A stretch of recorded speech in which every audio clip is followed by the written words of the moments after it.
সুপ্রিয় শিক্ষার্থী, আসসালামু আলাইকুম। আরিফস একাডেমির পক্ষ থেকে তোমাদেরকে জানাই শুভেচ্ছা। আশা করি তোমরা ভালো আছো এবং সুস্থ আছো। তো আজকে আমি তোমাদের গণিত বই 40 পৃষ্ঠার 11 এবং 12 নম্বর অঙ্কের সমাধান করে দিব। ঠিক আছে? তাহলে চলো শুরু করা যাক। তো প্রথমে 11 নম্বরটা প্রশ্নটা পড়ি চলো। দেখো বলছে জাহিদ সাহেব 2,85,000 টাকা দিয়ে একটি জমি ক্রয় করলেন। ঠিক আছে? তাহলে জমি ক্রয় করলেন 2,85,000 টাকা দিয়ে। ঠিক আছে? তিনি রেজিস্ট্রেশন বাবদ 28,500 টাকা, ঠিক আছে? তাহলে জমিটা রেজিস্ট্রেশন করলেন 28,500 টাকা এবং গাছ লাগানো বাবদ 9,045 টাকা খরচ করলেন। ঠিক আছে? এরপর দেখো বলছে কিছুদিন পরে তিনি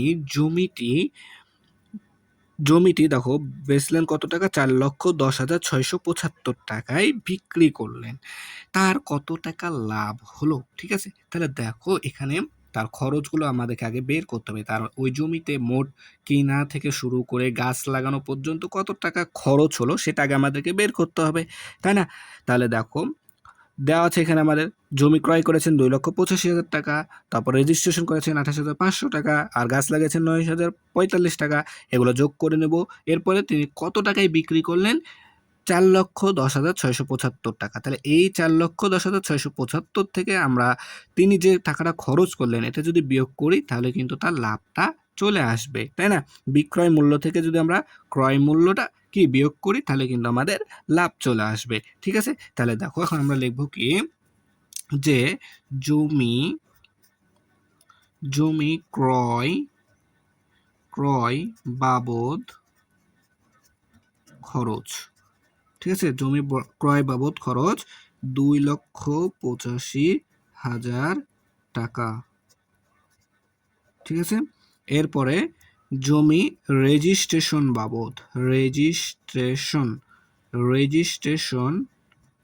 বাবদ খরচ কত টাকা আমাদের? 28,500 টাকা, তাই না? 28,500 টাকা। ঠিক আছে? 28,500 টাকা এবং গাছ লাগানো বাবদ খরচ, জমিতে গাছ লাগানো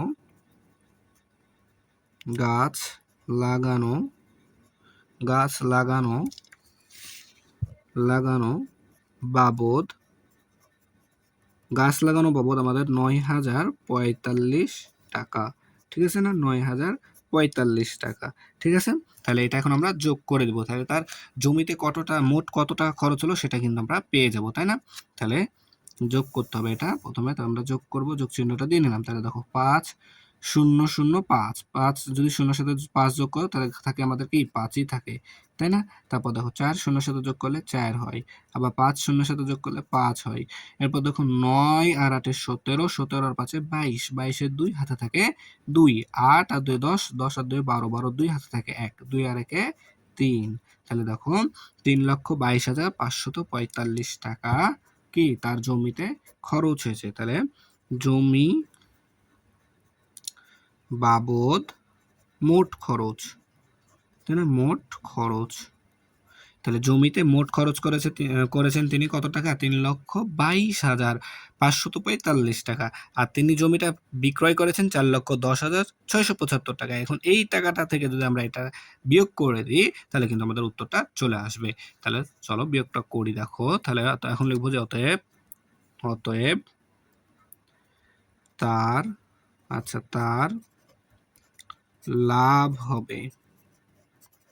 লাভ হবে সমান সমান এই বিক্রয় মূল্য থেকে মোট খরচটা আমরা বিয়োগ করে দেব, তাহলে কিন্তু আমাদের উত্তর চলে আসবে 4,10,675 বিয়োগ 3,22,545 টাকা, তাই না?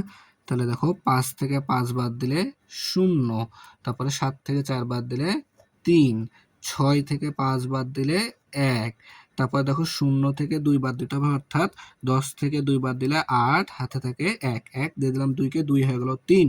তাহলে 1 থেকে 3 বাদ দিতে হবে, যায় না। তাহলে 11 থেকে 3 বাদ দিলে হবে 8, হাতে থাকে 1, 1 দিয়ে দিলাম 3কে, 3 হয়ে গেল 4। তাহলে 4 থেকে 4 বাদ দিলে 0, তাই না? 4 থেকে 4 বাদ দিলে 0 পাবে, 0 কোনো দাম নাই। তাহলে আমাদের উত্তর আসছে কত? 88,130 টাকা। তাহলে তার লাভ হবে কত টাকা? 88,130 টাকা, তাই না? 88,130 টাকা। তাহলে আমরা এখন লিখবো উত্তর 88,130 টাকা। ঠিক আছে, তাহলে এটাই কি তার লাভ হবে। ঠিক আছে, তাহলে আশা করি তোমরা এটা বুঝতে পারলা। ঠিক আছে, এরপর চলো আমরা 12 নম্বরটা সমাধান করি। দেখো 12 নাম্বার বলছে কি 10 বছর আগে। ঠিক আছে, 10 বছর আগে বাবা ও ছেলের বয়সের যোগফল, ঠিক আছে, ছিল 76 বছর। তাহলে 10 বছর আগে ছিল তাদের বয়স কত? 76 বছর, দুজন, আর দুইজনের মিলে 76 বছর ছিল। বর্তমানে বাবার বয়স 66 বছর। ঠিক আছে, বর্তমানে বাবার বয়স দেওয়া আছে দেখো 66 বছর। তাহলে 7 বছর পরে ছেলের বয়সটা কত হবে? তো দেখো এখানে বর্তমান বয়সটা দেওয়া আছে কার? বাবার। ঠিক আছে, বর্তমান বয়স দেওয়া আছে 66 বছর, আর চেয়েছে কি 7 বছর পরে ছেলের বয়স কত। তাহলে দেখো আমরা এটা খুব সহজে সমাধান করব। তখন দেখো লেখা আছে 10 বছর আগে। ঠিক আছে, এই লাইনটা তুলে আগে, 10 বছর আগে বাবা ও ছেলের বয়সের যোগফল ছিল 76 বছর, সমান 76 বছর। ঠিক আছে, এটা কি 10 বছর আগে ছিল কিন্তু। ঠিক আছে, তাহলে বর্তমানে তাদের যোগফলটা বের করতে হবে আগে আমাদেরকে। ঠিক আছে, তাহলে লিখব অতএব বর্তমানে, ঠিক আছে, বর্তমানে বাবা ও ছেলের বয়সের যোগফল। তাহলে বর্তমানে 10 বছর আগে ছিল 86, তাহলে এখন কি 10 বছর পর না, তাহলে আরো বাড়বে, তাহলে যোগ করে দিতে হবে এখানে, তাই না? তাহলে 76 যোগ 10 যোগ 10। তো এখানে দেখো দুইটা 10 দিলাম, তার কারণ কি এখানে বাবা ও ছেলে দুইজন আছে, কিন্তু এখানে কিন্তু দুইজনেরই কি বয়স 10 বছর করে বেড়ে যাচ্ছে, তাই না? তাই এখানে আমি দুইটা 10 যোগ করলাম। ঠিক আছে, তাহলে এত বছর। ঠিক আছে, তাহলে এখন যদি আমরা যোগ করি 76, 10 86, আর 10-এ 96 বছর। ঠিক আছে, তাহলে 96 বছর।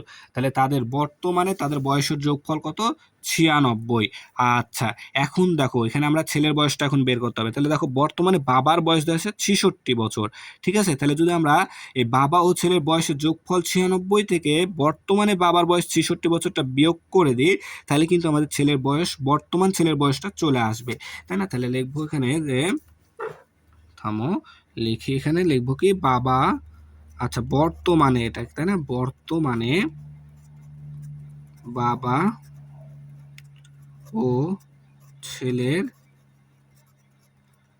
বয়সের, এই লাইনটায় যেখানটায় এখানে লিখছি বয়সের যোগফল পেলাম কত আমরা? সমান সমান 96 বছর। 96 বছর। আচ্ছা, আর বর্তমানে আমাদের বাবার বয়স দেওয়া আছে 66 বছর। ঠিক আছে, তাহলে বর্তমানে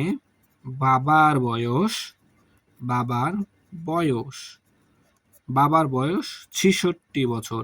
66 বছর। ঠিক আছে, তাহলে দেখো বর্তমান বাবার বয়স দেওয়া আছে, তাহলে এখান থেকে যদি আমরা বাবার বয়সটা বিয়োগ করে দিই, তাহলে কিন্তু আমাদের থাকবে ছেলের বয়স। ঠিক আছে, তাহলে এখন আমরা এটা বিয়োগ করি। দেখো তাহলে 6 থেকে 6 বাদ দিলে 0, 9 থেকে 6 বাদ দিলে 3, সমান সমান তাহলে 30 বছর, তাই না? তাহলে এখানে আমাদের কার বয়স পেলাম? 30 বছর। এটা কি ছেলের বর্তমান বয়স পেলাম, তাই না? তাহলে লিখবো বর্তমানে ছেলের বয়স 30 বছর, তাই না? তাহলে এটা কি বর্তমানে পেলাম ছেলের বয়স 30 বছর। এখন আমাদের প্রশ্ন বলেছে কি যে 7 বছর পরে ছেলের বয়স কত, মানে আরো 7 বছর পর ছেলের কত বয়স হবে, সেটাই আমাদেরকে এখন বের করতে হবে, তাই না? তাহলে বর্তমানে যদি ছেলের বয়স 30 বছর হয়, তাহলে 7 বছর পরে আরো 7 বছর বেশি হবে, তাই না? তাহলে এখন লিখবো যে 7 বছর পর, অতএব 7 বছর পর ছেলের বয়স সমান সমান, তাহলে 7 বছর পরে আরো বেশি হবে, তার মানে 30-এর সাথে কি আরো 7 যোগ করে দিতে হবে, তাই না? তাহলে 30 যোগ 7 বছর সমান সমান 37 বছর, তাই না? তাহলে 7 বছর পর ছেলের বয়স কত হবে? 37 বছর। তাহলে এটা আমাদের কি উত্তর, তাই না? তাহলে এখানে আমরা এখন লিখে দেবো যে উত্তর 37 বছর।